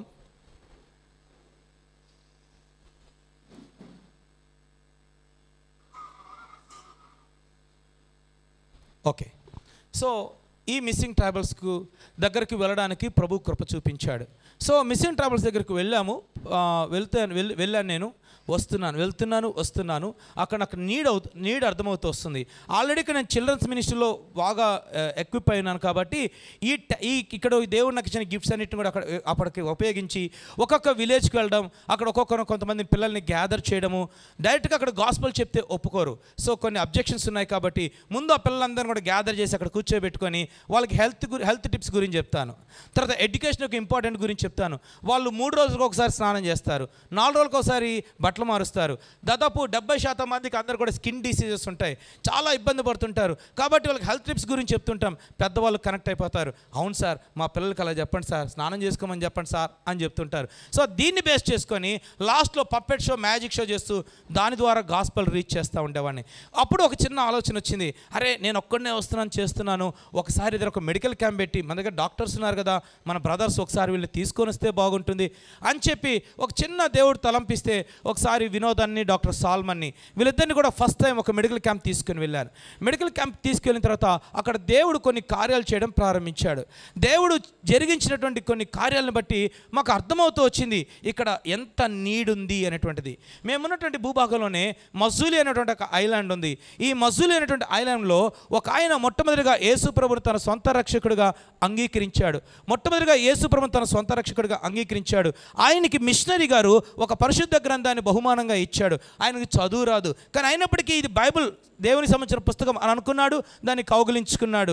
ఈ లోపల ఈ ఐలాండ్లో, ఈ మజూలి అనేటువంటి దీవిలో ఒకరి తర్వాత ఒకళ్ళు ఒక 10-15 మంది చనిపోవడం జరిగింది. చనిపోయిన వెంటనే సహజంగా ట్రైబల్స్కి ఏమన్నా డౌట్ వస్తుంది, ఎవరో చేతబడి చేస్తున్నారు, అందుకే మనలో ఒకరి తర్వాత ఒకరు చచ్చిపోతున్నారు. మరి ఎవరు చేతబడి చేస్తుంటారు? అంతలోకి ఒకడు అన్నాడు, అరే మన మధ్యలో దోలేగాడు ఉన్నాడా, ఇప్పుడు అతడు ఇంతకు ముందులాగా మనతో కలవడం లేదు, మనతో కలిసి సాయంత్రం మందు ఆగడానికి రావడం లేదు, ఈ మధ్య ఏదో ఒక నల్ల పుస్తకాన్ని పట్టుకొని తిరుగుతున్నాడు రా. ఏం పట్టుకొని తిరుగుతున్నాడు? నల్ల పుస్తకాన్ని. వెంటనే ఇంకొకటి అన్నాడు, అరే ఈ మధ్య నేను గమనించాను, వాడు చెట్లల్లోకి వెళ్తున్నాడు, ఆడ చెట్లల్లో కూర్చొని ఏందో చాలాసేపు గుణగుణ గుణగుణ గుణగుణ అంటున్నాడు, వచ్చేస్తున్నాడు. గుణగుణ అంటున్నాడు అంటే ఏంటి? అతను అక్కడికి వెళ్ళి ప్రార్థన చేసుకుంటున్నాడు. ఏదో ఒక నల్ల పుస్తకాన్ని పట్టుకొని తిరుగుతున్నాడు వీళ్ళు అనుకుంటున్నారు. ఇతని దృష్టిలో అదేంటి? దైవికమైనటువంటి పుస్తకం. వాళ్ళ అనుమానం బలపరుచుకున్నారు, ఇంటికి వచ్చారు, అతన్ని పట్టుకున్నారు. ఇదిగో నీ చేతిలో ఉన్నటువంటి నల్ల పుస్తకం ఏంటో మాకు ఇవ్వన్నారు. అరే ఇది దేవునికి సంబంధించిన పుస్తకం, ఇది నేను ఎవరికి ఇవ్వను అన్నాడు. నువ్వు ఎక్కడికి వెళ్తున్నావు? రహస్యంగా మాతో రాకుండా చట్టంలోకి వెళ్తున్నావు, ఆడ గుణగుణ అంటున్నావు, ఏం చేస్తున్నావు? నువ్వు చెప్పు, నువ్వు చేతబడి చేయడం వల్లనే మన వాళ్ళందరూ చచ్చిపోయారు అన్నాడు. లేదు నేను ప్రార్థన చేస్తున్నా అన్నాడు. కానీ వాళ్ళు ఒప్పుకోలేదు, నమ్మలేదు. ట్రైబల్స్ ప్రేమిస్తే ప్రాణం ఇస్తారు, కాదనుకుంటే ప్రాణం తీసేస్తారు. అతని మీద పడి 2 మోచేతుల వరకు నరికేశారు. 2 మోచేతులతో నరికేశారు. తర్వాత 2 మోకాల వరకు నరికేశారు. తర్వాత నడిమికి నరికేశారు. తలని మొండని వేరు చేశారు. ముక్కలుగా నరికేసి గోని సంచిలో కట్టేసి కనీసం డెడ్ బాడీని కూడా కుటుంబ సభ్యులకు ఇవ్వకుండా దాన్ని దూరంగా పడేసి ఆ కుటుంబ సభ్యుల్ని కంప్లీట్గా గ్రామం నుంచి వెలివేశారు. సో వాళ్ళ కొడుకు వాళ్ళ నాన్ని చంపినటువంటి వాళ్ళ మీద కక్ష తీర్చుకోవాలని ఉల్ఫా తీవ్రవాదుల్లో చేరడానికని వెళ్ళి అక్కడ మరలా ఇదే మిషనరీ చేత పట్టబడి యేసు ప్రభువుని మరలా తన రక్షకుడిగా అంగీకరించి తెలుసుకొని మరలా లోపలికి వెళ్ళాడు. మిషనరీ ఏం చెప్పాడంటే, మీ నాన్ని చంపిన వాడిని నువ్వు క్షమించకపోతే నువ్వు క్షమించబడలేవు అని చెప్పన్నాడు. బైబిల్ గ్రంథంలో ఈ మాట ఉందా? క్షమించకపోతే ఉందా? చెప్తారన్నమాట. క్షమించకపోతే అమ్మా నేను తెలుగులోనే అడుగుతున్నాను, చెప్పండి. క్షమించకపోతే ఎందుకు చెప్పడం లేదు మీరు? ఈ మాట చెప్తే మళ్ళీ ఈయన మళ్ళీ తర్వాత ఏమంటాడని భయపడుతున్నారేంటి? క్షమించకపోతే ఈ వాక్యం అందరికీ తెలుసా? అయినా మనం క్షమించాం. ఎందుకని? నేను క్షమించబడకపోయినా పర్లేదు సార్. కొంతమంది అంటారు, నేను పరలోకానికి వెళ్ళకపోయినా పర్లేదు సార్, వాడిని మాత్రం క్షమించను అంటాం. నేను వెళ్ళకపోయినా పర్లేదు, ఆమెను మాత్రం నేను క్షమించను.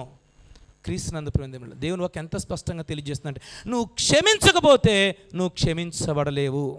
ఈ మిషనరీ ఇదే మాట ఆ కుమారుడు చెప్తే ఏం చేయాలో తెలియక, ప్రభా మా నాన్ని చంపినటువంటి వాడిని క్షమించడానికి నాకు సహాయం చేయని 1 year ప్రార్థన చేశాడు. సంవత్సరం రోజులు ప్రార్థన చేశాడు. దేవుడు చిన్నగా అతని హృదయంలో సమాధానం ఇస్తున్నాడు. కానీ ఆ కుటుంబాన్ని రావడం లేదు, వెలివేశారు. ఏం చేయాలి? ద్వారం కోసం ఎత్తుకలాడుతున్నాడు. మేము ఈ లోపల మేము టీం అప్పటికేం కిషోర్ కూడా మాతో పాటు జాయిన్ అయిపోయాడు. మేమందరం వెళ్ళి బయట ప్రాంతాలు అంటే మజూలి దీవికి బయట ఈ మిస్సింగ్ తెల మొదలు పరిచయం చేస్తూ ఉన్నాం. ఒకరోజు వచ్చి, అన్న ఒకసారి మా దీవికి ఎందుకు రాకూడదు? ఓకే వస్తాం.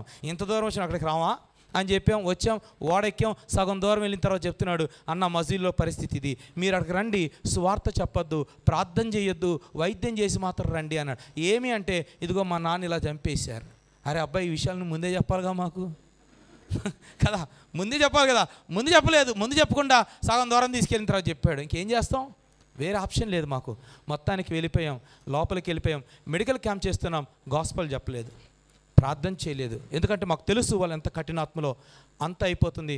మొదటి రోజు 2 days మెడికల్ క్యాంప్ పెట్టాం. మొదటి రోజు మెడికల్ క్యాంప్ పెట్టాం. ఈ కుటుంబాన్ని వెలివేశారు కదా. ఉదయం 10 గంటలకు మెడికల్ క్యాంప్ స్టార్ట్ చేస్తే 4 గంటలకు చీకటి పడిపోతుంది. 4 గంటలకల్లా ముగించుకోవాలి. వెయిట్ చేస్తున్నాం. ఎవరు రావడం లేదు. చాలా నిరుత్సాహపడిపోయాం. ఎవరు రాలేదు. ఈ కుటుంబాన్ని వెలివేశారు. ఈ కుటుంబం మీద ఆ గ్రామం అంతటికి ద్వేషం ఉంది, అసూయ ఉంది.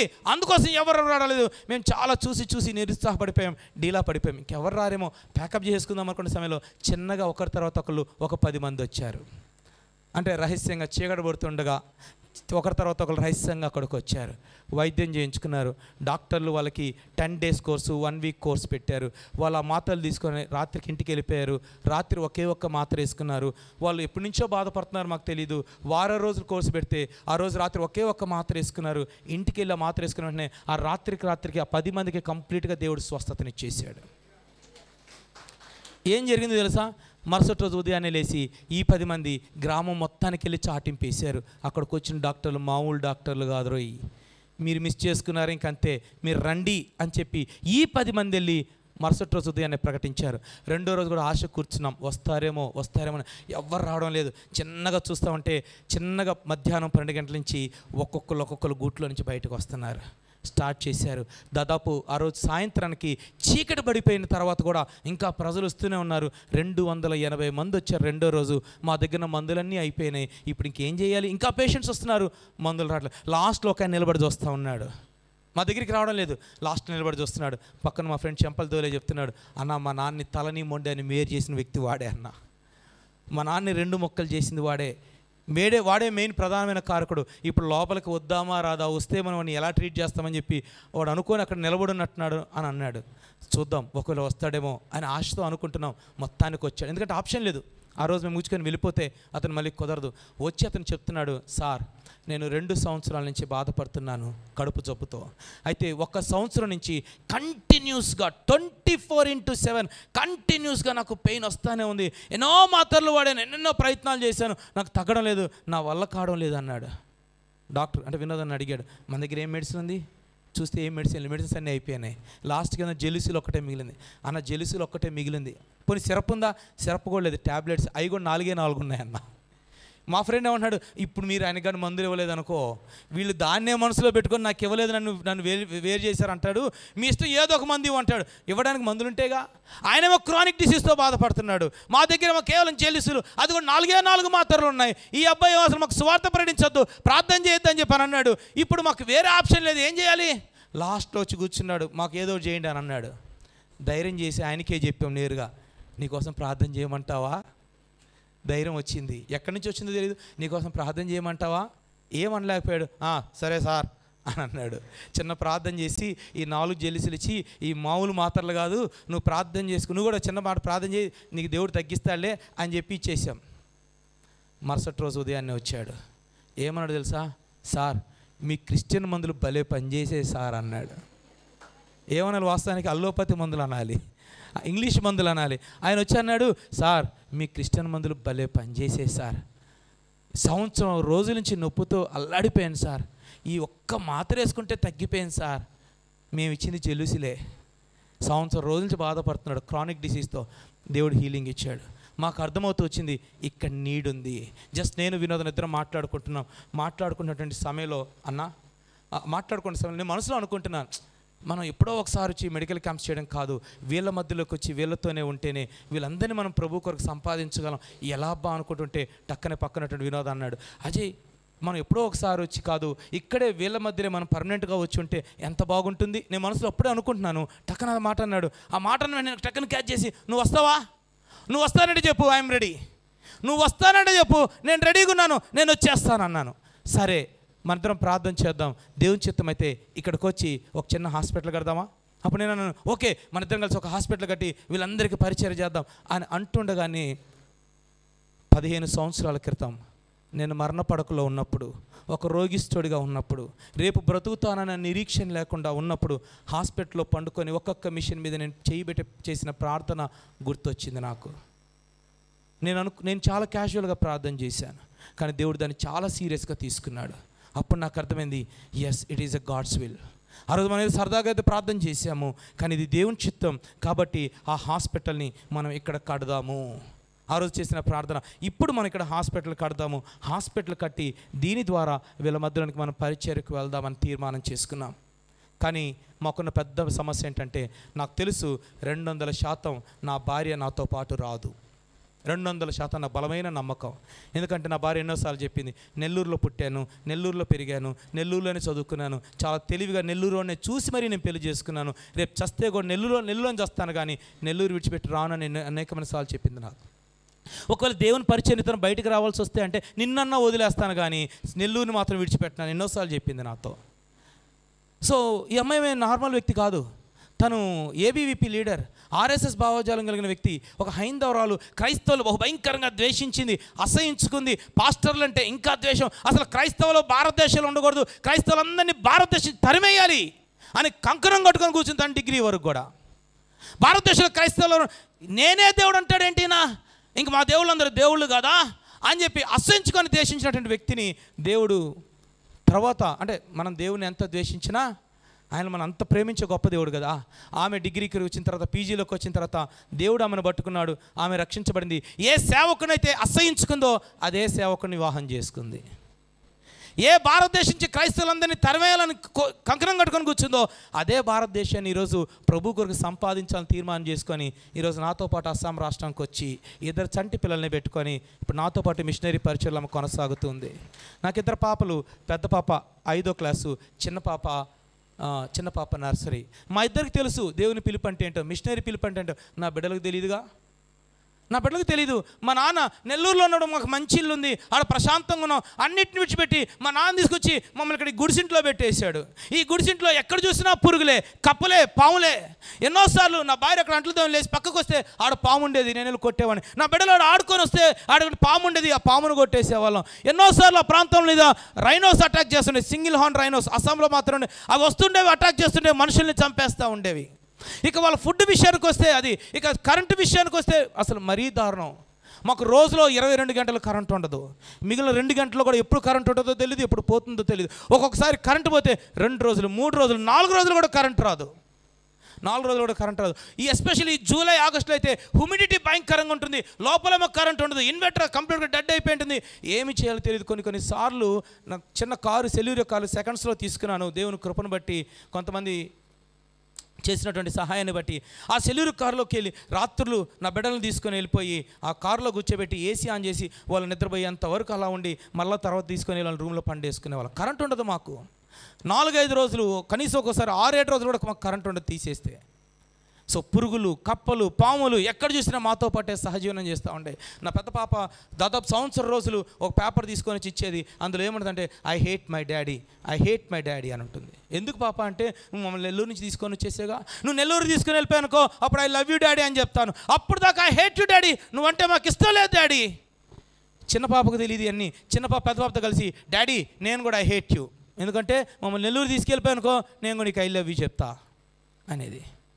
అయినప్పటికీ నేను మనసులో అనుకున్నాను, నా బిడ్డలకి ఇప్పుడు తెలియదులే, కొంచెం ఎదిగిన తర్వాత వాళ్ళకి తెలిసిన తర్వాత వాళ్ళ నాన్న ఏం చేశాడో, ఏ స్వరానికి లోబడ్డాడో, ఎందుకు లోబడ్డాడో వాళ్ళకి అర్థమవుతుంది అని చెప్పి చిన్నగా మనసులో అనుకునేవాడిని, ప్రార్థన చేస్తూ ఉండేవాడిని.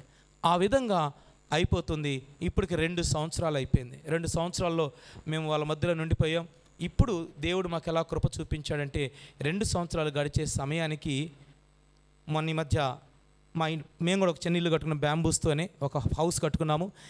పైన అంతా ఓపెన్గానే, కిందంతా ఓపెన్గానే ఉంటుంది. నేను నా భార్య పైన కూర్చున్నాము. నా పెద్ద పాప 5వ క్లాస్ చదువుతుంది. తన ఫ్రెండ్స్ అందరినీ కూర్చోబెట్టి హిందీలో వాళ్ళకి సండే స్కూల్ చెప్తా ఉంది. హిందీలో సండే స్కూల్ చెప్తూ మీ దేవుళ్ళందరూ నిజమైన దేవుళ్ళు కాదు, యేసు ప్రభు నిజమైన దేవుడు అని చెప్తుంటే పైనుంచి నేను నా భార్య షాక్ అయ్యాం. ఐ హేట్ యూ డాడీ అని చెప్పిన బిడ్డ ఇప్పుడు హిందీలో కూర్చొని వాక్యం చెప్తుందా, హిందీలో సండే స్కూల్ నడిపిస్తుందా. 5వ క్లాస్ అమ్మాయి. దేవుడు ఎంత కృప కలిగిన దేవుడు నా బిడ్డల్ని ట్రైన్ అప్ చేస్తున్నాడు. 2 బిడ్డలు ఇప్పుడు చక్కగా హిందీ మాట్లాడేస్తున్నారు. నా పెద్ద బిడ్డ నాకు కొన్నిసార్లు ట్రాన్స్లేటర్గా నిలబడుతుంటుంది. సండే స్కూల్ అని మాట్లాడుతుంటే తనే, నేను తెలుగులో మాట్లాడుతుంటే ఇంగ్లీష్లో మాట్లాడినా తను హిందీలో చెప్పేస్తుంది. దేవుడు ఎంత కృప కలిగిన దేవుడు. సో క్రీస్తునందు దేవుని బిడ్డలారా, ఆ విధంగా ఇప్పుడు మేము పరిచర్య 2 సంవత్సరాలను కొనసాగిస్తూ ఉంటే ఇప్పటికీ ఒక 10 మంది సండే స్కూల్ టీచర్స్ని ట్రైనప్ చేయడానికి దేవుడు సహాయం చేశాడు. 5 సండే స్కూల్ని బ్రాంచీలను స్టార్ట్ చేయడానికి సహాయం చేశాడు. ఒక సంఘాన్ని స్థాపించడానికి ప్రభు సహాయం చేశాడు. తర్వాత మేము ఇప్పుడు నెక్స్ట్ మా టార్గెట్ ఏంటంటే 2 టార్గెట్స్, దయచేసి మీ ప్రార్థనలు గుర్తుంచుకోండి.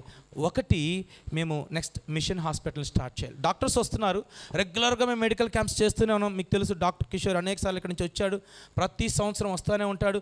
ప్రతి సంవత్సరం వచ్చి మెడికల్ క్యాంప్ అయిన వెంటనే ఇదే లాస్ట్ ఇయర్, నెక్స్ట్ టైం నన్ను పిలవబాకండి, నేను రాను అని అంటాడు. దయచేసి నన్ను పిలవద్దు, ఇదే లాస్ట్, నేను రాను అని అంటాడు. ఇంటికి వెళ్ళిన తర్వాత మళ్ళీ 3 నెలలకి ఫోన్ చేసి నెక్స్ట్ క్యాంప్ ఎప్పుడు మళ్ళీ ముందు తనే ఫోన్ చేస్తాడు. సో దేవుడు ఆ విధంగా కమిట్మెంట్ కలిగినటువంటి డాక్టర్స్ని మాకు ఇచ్చాడు. ఈ విధంగా మేము రెగ్యులర్గా అక్కడికి వెళ్ళి మెడికల్ క్యాంప్స్ చేస్తూ సువార్తను ప్రకటిస్తూ మేము వాళ్ళకి ఉచితంగా వైద్యం చేస్తూ మందులు ఇస్తూ ఉన్నాము.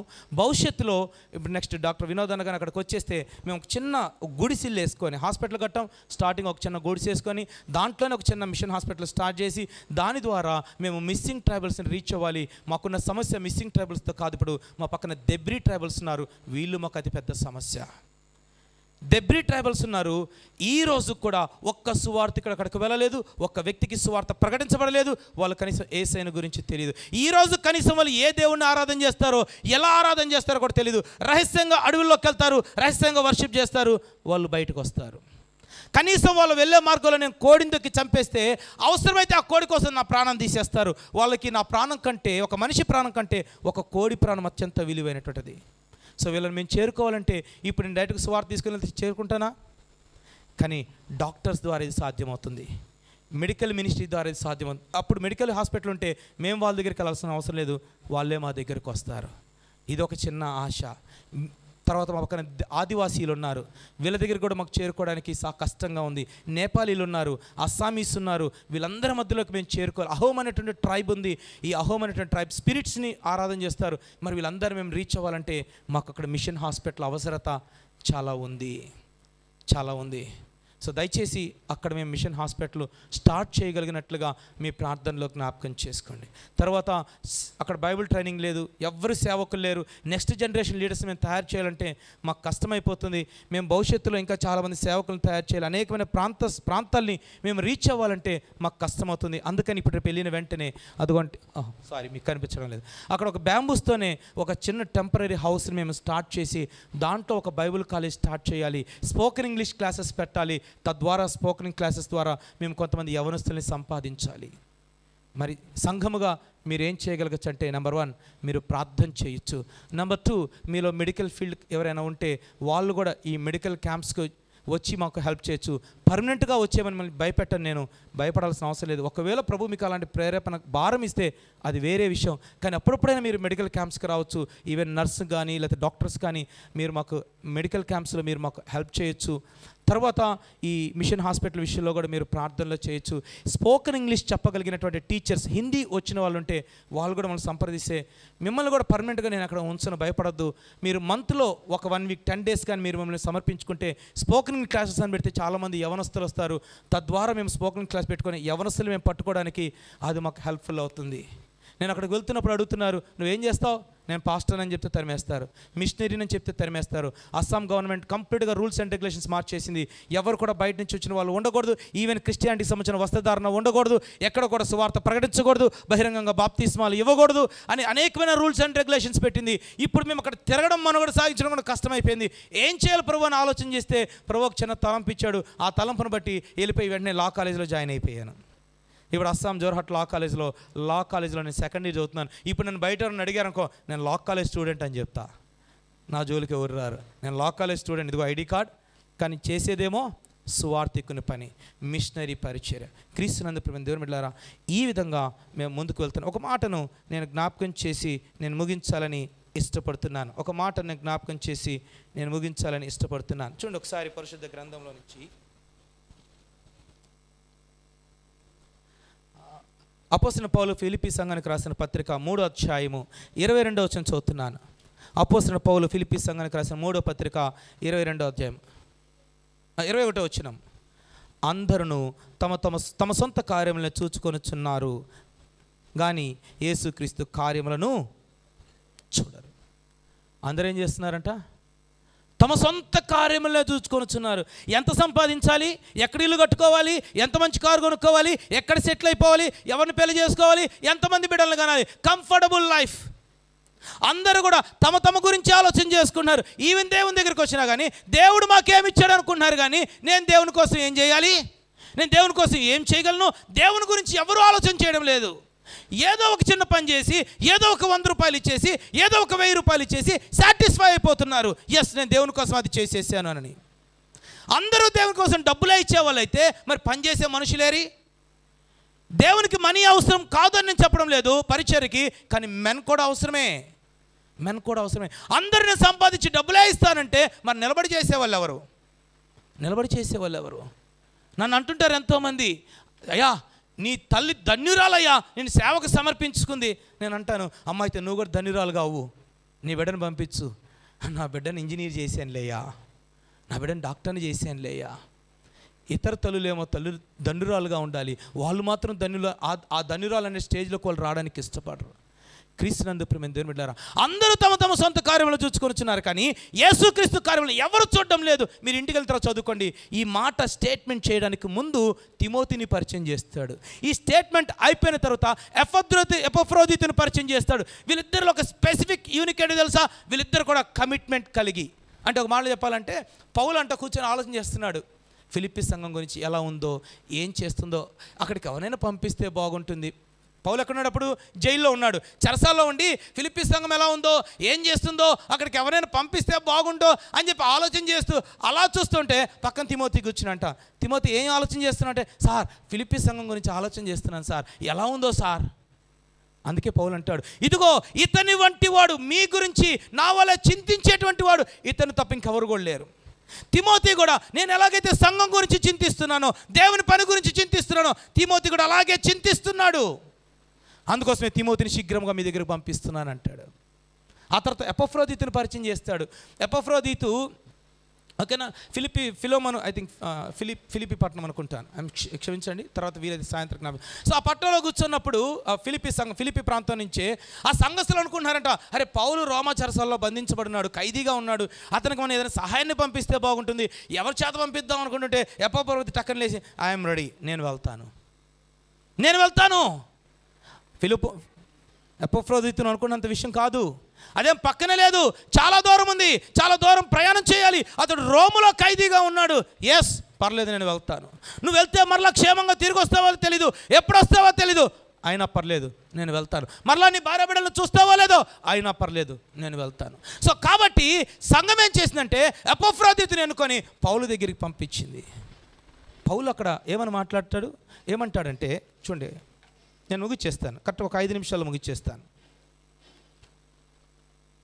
ఎపఫ్రోదితు గురించి మాట్లాడుతూ చివరి వచనంలో, నా ఎడల మీ ఉపచర్యలో ఉన్న కొదువను తీర్చుటకు అతడు తన ప్రాణమునైనను లక్ష్య పెట్టక క్రీస్తు యొక్క పని నిమిత్తము చావునకు సిద్ధమై ఉండెను. He is not worrying about himself. కనీసం తన గురించి ఆలోచన చేయట్లేదు, తన చావు గురించి ఆలోచన చేయట్లేదు, భార్య బిడ్డలు దేని గురించి ఆలోచన చేయట్లేదు. అవసరమైతే క్రీస్తు నిమిత్తం ప్రాణాలు అర్పించడానికి కూడా సిద్ధముగా ఉన్నాడు. Yes, he is ready to die. క్రీస్తునందు ప్రియమైన దేవుని బిడ్డలారా, తిమోతి కూడా ఎంత రిస్క్ తీసుకోవడానికైనా, ఎక్కడికి వెళ్ళడానికైనా సిద్ధమే. ఈరోజు ప్రశ్న ఏంటంటే, నువ్వు క్రీస్తు కోసం ఏం చేస్తూ ఉన్నావు? క్రీస్తు కోసం ఏం చేస్తూ ఉన్నావు? అమెరికా వాళ్ళు అస్సాం రాష్ట్రానికి మిషనరీగా వచ్చారు, సువార్తను ప్రకటించారు. సువార్త ప్రకటించిన తర్వాత ఒక గ్యారో అనే ట్రైబ్కి సంబంధించిన ఒక వ్యక్తి, అతని కుటుంబం యేసుప్రభువుని రక్షకుడిగా అంగీకరించిన తర్వాత ఈ విషయం తెగ నాయకుడికి తెలిసింది.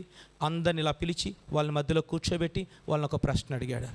మీరు కొత్త మతాన్ని, కొత్త విశ్వాసాన్ని, కొత్త సాంప్రదాయాన్ని తీసుకొని వచ్చి మన వాళ్ళందరినీ కూడా పాడు చేస్తున్నారు నాకు తెలిసింది. ఇప్పుడు చెప్పండి, మీకు మీ విశ్వాసం కావాలా, మీకు మీ ప్రాణం కావాలా? ఇదిగో నీ ఎదురుగా నీ 2 బిడ్డలు ఉన్నారు. నువ్వు కానీ నీకు విశ్వాసం కావాలంటే నీ 2 బిడ్డలను చంపేస్తాను నేను. నీ బిడ్డలు కావాలా, లేకపోతే నీకు నీ విశ్వాసం కావాలా? అప్పుడు ఆయన ఏమన్నాడు తెలుసా? యేసుని వెంబడించడానికి నేను తీర్మానం చేసుకున్నాను, వెనుతిరిగి చూడను. I have decided to follow Jesus, no turning back. ఈ పాట చాలామందికి తెలుసు, కానీ ఎక్కడ పుట్టిందో తెలియదు, ఎలా పుట్టిందో తెలియదు. ఈ పాట భారతదేశంలో పుట్టింది, అస్సాం రాష్ట్రంలో పుట్టింది, గ్యారో అనేటువంటి తెగ ప్రజల్లోంచి పుట్టింది. మన భారతదేశం, మన అస్సాం రాష్ట్రంలో. ఆయన అన్నాడు, I have decided to follow Jesus, no turning back. బాణాలు వేసి కొడితే 2 బిడ్డలు అక్కడే కుప్పకూలి ప్రాణాలు విడిచిపెట్టారు. మరలా చెబుతున్నాను, పక్కన నీ భార్య ఉంది, నీ భార్య కావాలా, నీ విశ్వాసం కావాలా, తీర్మానం చేసుకో అంటే ఆయన అన్నాడు, don't go with me, I still will follow Jesus, no turning back. ఎవరు నాతో వచ్చినా రాకపోయినా, అంటే నా బిడ్డలు, నా భార్య నాతో వచ్చినా రాకపోయినా నేను మాత్రం యేసుని వెంబడిస్తూనే ఉంటాను. I have decided to follow Jesus, no turning back. బాణం వేసుకొట్టే ఆమె కూడా కుప్ప కూలిపోయింది. చివరిగా అడుగుతున్నాడు, మిగిలింది నువ్వు ఒక్కడవే, ఇప్పటికన్నా చెప్పు, నీ ప్రాణం కావాలా, నీకు నీ విశ్వాసమే కావాలంటే the world is behind me, the cross is before me. నా ముందు సిలువ ఉన్నది, నా వెనక లోకం ఉన్నది. I have decided to follow Jesus, no turning back. బాణం వేసుకొట్టే అతడు ప్రాణాలు విడిచిపెట్టాడు. క్రీస్తు కోసం తనను, తన భార్యను, తన బిడ్డల్ని కూడా వదులుకోవడానికి సిద్ధపడ్డాడు. ఈరోజు క్రీస్తు కోసం మనమేం వదులుకుంటున్నాం? తలలో ఉంచినట్లయితే ప్రార్థన చేసుకుందాం. క్రీస్తునందు ప్రియమైన దేవుని బిడ్డలారా, ఈరోజు యేసు ప్రభుని నమ్ముకొని ఏదన్నా ఒకటి సంపాదించుకోవడానికి నువ్వు సిద్ధమే, కానీ అదే యేసయ్య కోసం దేన్నైనా వదులుకోవడానికి సిద్ధమేనా? యేసయ్యను నమ్ముకోవడం ద్వారా ఒక గవర్నమెంట్ ఉద్యోగం వచ్చిందని నువ్వు సాక్ష్యం చెప్తున్నావు, మంచిదే, తప్పని నేను అనడం లేదు. అవసరమైతే, మరలా చెప్తున్నాను, అవసరమైతే యేసయ్య కోసం ఆ ప్రభుత్వ ఉద్యోగాన్ని వదులుకోవడానికి నువ్వు సిద్ధమేనా? యేసయ్యను నమ్ముకొని 1,00,000 రూపాయలు నాకు వచ్చిందని నువ్వు సాక్ష్యం చెప్తున్నావు, అవసరమైతే యేసయ్య కోసం ఆ 1,00,000 రూపాయలను వదులుకోవడానికి నువ్వు సిద్ధమేనా? యేసయ్యను నమ్ముకోవడం ద్వారా నాకు వివాహం కలిగింది, నాకు బిడ్డలు పుట్టారు అనుకుంటున్నావు, అవసరమైతే వాళ్ళను కూడా ప్రభు కోసం వదులుకోవడానికి నువ్వు సిద్ధమేనా? నాకంటే తన భార్యనైనను, అన్నదమ్ములైన, అక్క చెల్లెనైనా ఎవరైనా ప్రేమిస్తే వాళ్ళు నాకు శిష్యులు కానేరుడు అని యేసు ప్రభు చెప్తున్నాడు. యేసయ్యను రక్షకుడుగా అంగీకరించడం చాలా సులభం. Salvation is free, but discipleship is costly. నువ్వు యేసయ్యను వెంబడించాలంటే వెల చెల్లించాలంటే దేన్ని వదులుకోవడానికైనా సిద్ధమే. నీ కంఫర్టబుల్ లైఫ్ని, నీ లగ్జరీ లైఫ్ని అవసరమైతేనే, ప్రభు నిన్ను పిలిస్తేనే, ప్రభు నిన్ను అడిగితే వదులుకోవడానికి నువ్వు సిద్ధమేనా? పౌలు అంటున్నాడు, క్రీస్తు ప్రేమ మమ్మల్ని బలవంతం చేస్తుంది. ఏమని తెలుసా? ఇక మీదట క్రీస్తు కోసమే జీవించమని. ఈరోజు ఇదే మాట నీ దగ్గరకు వస్తుంది. నువ్వు ఎవరి కోసం జీవిస్తున్నావు? ఎవరి కోసం కష్టపడుతున్నావు? ఎవరి కోసం సంపాదన చేస్తున్నావు? ఈరోజు దేవుడు నిన్ను ప్రశ్నిస్తున్నాడు. ఈరోజు ఒక తీర్మానం తీసుకో. సహోదరుడా, సహోదరి, ఈ రాత్రికి వీలైతే మణిపూర్ విషయాలు మీతో పంచుకుంటాను. మణిపూర్ విషయాలు మీతో పంచుకుంటే మీకు అర్థమవుతుంది ఈరోజు నిజంగా మన విశ్వాసం ఏంటో, మన పరిస్థితులు ఏంటో, బయట మన సహోదరుల పరిస్థితులు ఎంత దారుణంగా ఉన్నాయో అర్థమవుతుంది. దయచేసి ఎవరు కూడా రాత్రికి మిస్ అవ్వద్దు. రండి, మణిపూర్ విషయాలన్నీ కూడా మీతో పంచుకోవడానికి నేను ప్రయత్నం చేస్తాను. అయితే ఈరోజు ఒక తీర్మానం తీసుకొని ఇక్కడి నుంచి వెళ్ళడానికి ప్రయత్నం చేయండి.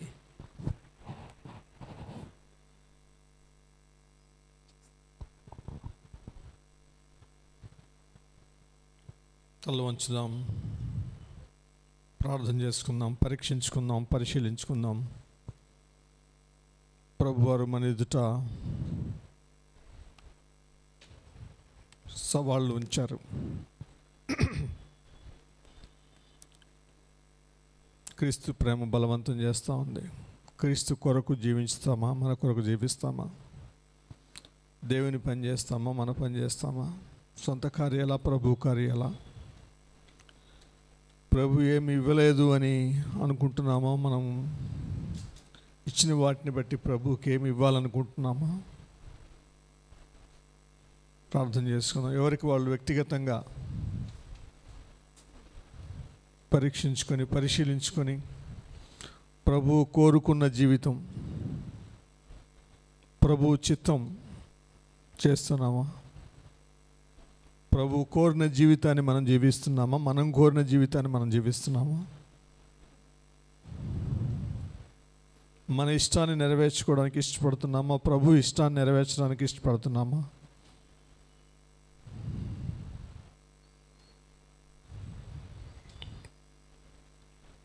పరీక్షించుకొని, పరిశీలించుకొని, యోగ్యకరమైన రీతిగా దేవుని దగ్గర మన హృదయం మన యందు దోషారోపణ చేస్తే దేవుని దగ్గర క్షమాపణ వేడుకొని, సరిచేసుకొని, దేవునితో సమాధానపడి, దేవుని దగ్గర ఒప్పుకొని, పశ్చాత్తాపడి, తీర్మానం చేసుకొని ప్రభు వల్ల చేవేద్దాం. యథాలాపంగా కాదు,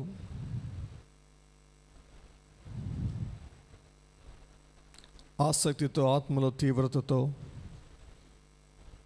ప్రభు పని కొరకు తీర్మానం చేసుకోవాలి.